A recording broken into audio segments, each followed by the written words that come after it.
Guys, welcome back to CN Silver Creek Sub. Excuse my voice, I'm just getting over a cold here. Today I'm going to give you just a little sneak peek of how our signals are turning out. We ran into some problems with the NC lighted decoders. They aren't refreshing as they're supposed to. Word on the street is that they don't process the JMRI commands like they should, so that's one issue. But I want to show you guys a bit about signal progression today. So this is 579, and he just set off at FS Partners. And he is about to take an advanced clear to stop, which means the next signal will be displaying clear to stop, and the signal after that is going to be displaying stop.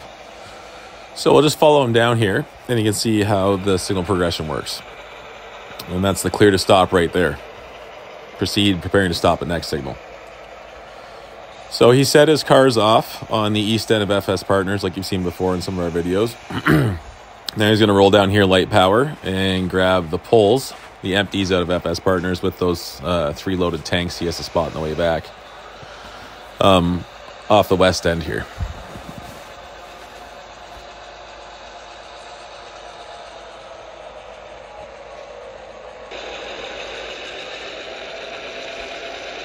Now, please keep in mind, these are Canadian rules, the CROR, since I work in Canada. We've tuned all the signals to be Canadian signal indications. So if they look weird to you guys in the States, they're quite different. For some reason, the American signals seem very convoluted and complicated, where ours seem more simplistic, but that could just be because I use them. So now that he's tied onto his train, he obviously has to get back on the main, right? So he's going to pull out, and then he has to throw his switch back for the main and go shove back to pick up his conductor.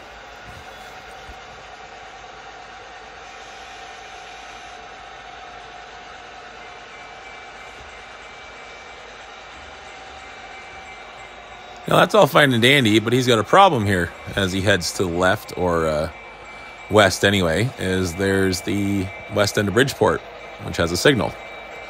So he needs to take that signal and then reverse clear that signal. So he's going to call the RTC for a headroom light, which means he's going to take the light with every intention of reversing and backing clear that signal again.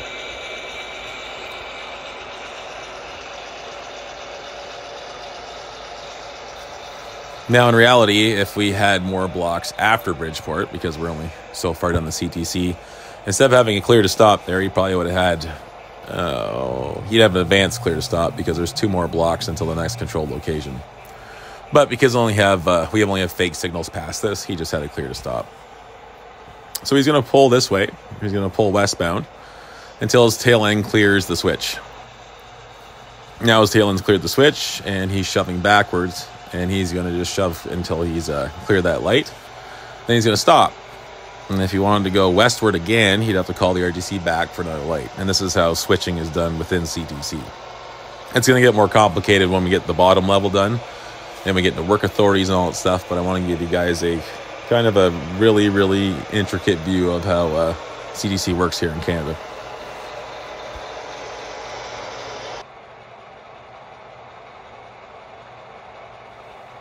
Now he stopped, and he called the RTC, and he said, "Hey RTC, I need that light one more time to head back towards Beaverton." The RTC said, "Okay, I can't do that for you. I have a 535 coming up the hill, and you're going to have to meet him. So you're going to have to hold the main, and 535 is going to take the siding at Bridgeport." Now that signal on the left there is yellow on the bottom, which means restricting. I'll talk about this later. I've talked about it before maybe, and I'll talk about it again and again. Restricting is the light you get when you're heading into non-main track. The siding is not CTC, it's non-main track. And restricting has a little clause that goes with it. And more or less, it means don't run into things and don't run through switches. And I'll talk about it a bit later. So 535 is going to come up the hill here and then take the siding, and then we'll go from there.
All right, 5:35.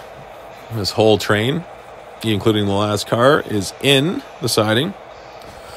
Nothing's in the block in between, or the control location, sorry, which is in between the signals. That's called the controlled location. And the block on the east side, or the far side, is clear, obviously. 5:35 didn't leave anything in there. So we can call the RTC and be like, hey, sir, can I have my light? And boink, there it is, and off he goes. Let's talk about a clear signal. Clear means clear. The definition is proceed. What it really means is that the next two blocks don't have any occupancies in them. There's nothing wrong with them. There's no switches open, hand throw switches open. It means the next two blocks are definitely clear. Most of our advanced signals, when you see a flashing yellow on top, they are talking about 2 blocks ahead, which we'll talk about later on when we get into advanced clear to stops and advanced clear to mediums, and there's lights flashing all over the place on the top and the bottom, the left and the right. So we'll talk about those down the road.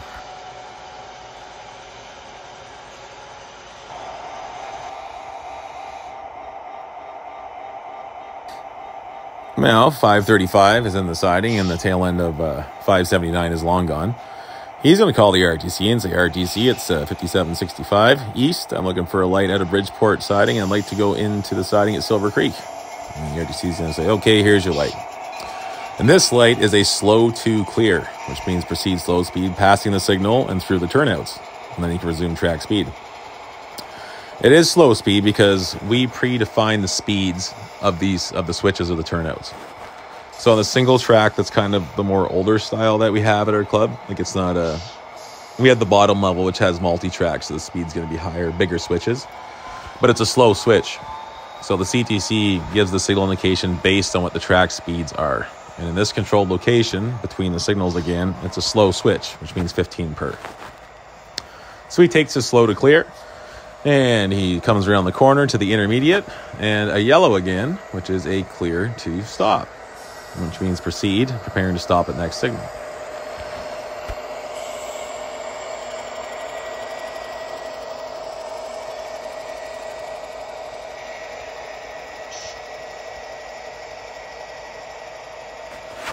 Now, just like before, when he took the siding last time, he has a restricting signal. It's because he's going to go into non-main track. As I said, anytime you're on the main track here, you're under CTC rules, but once you, unless otherwise specified by special instructions, once you leave the main track, you go into non-main track. So you have to be on the lookout for switches improperly lined, or railway cars, or another train, or all that stuff that you could run into. When you're on the mainline track and you have a clear signal, you're not obligated to be protected against other equipment or switches improperly lined, because that's what the CTC does. It lets you know those blocks are clear. So that's why he has restricting here. So anytime on our layout anyway that you're going to diverge off of main track and then into non-main track, you're going to get that restricting signal, which means have an eye. Well, that's all for this one, guys. Just a quick little update on how it's going, and we'll keep you posted when we can. Thanks for the support, guys. We're almost at 1,000. Cheers and happy modeling.